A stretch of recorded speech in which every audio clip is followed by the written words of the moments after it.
السلام علیکم ورحمۃ اللہ وبرکاتہ۔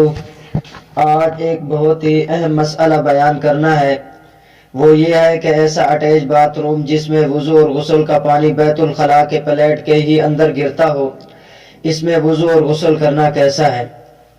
تو یہ بات واضح رہے کہ بہتر یہ ہے کہ قضاء حاجت کی جگہ الگ ہو، وضو اور غسل کی جگہ بھی مستقل طور پر الگ الگ ہوں، لیکن چونکہ موجودہ دور میں جگہ کی تنگی ہو سکتی ہے، لہٰذا قضاء حاجت کی نشست اور غسل خانہ ایک ہی چار دیواری میں بنانے کی گنجائش ہے۔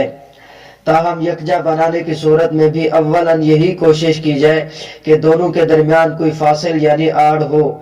اگر کسی بھی ذریعے سے فاصل یعنی آڑ ممکن نہ ہو تو کم از کم اتنا اہتمام کیا جائے کہ وضو اور غسل کے پانی کی نکاسی کی لائن جدا جدا ہو اور دونوں کی جگہ کے درمیان کچھ فاصلہ ہو۔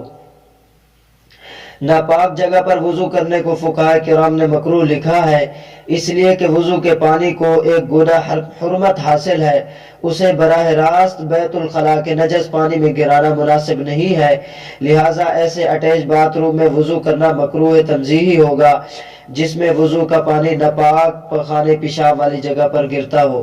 واللہ تعالی اعلم بالصواب۔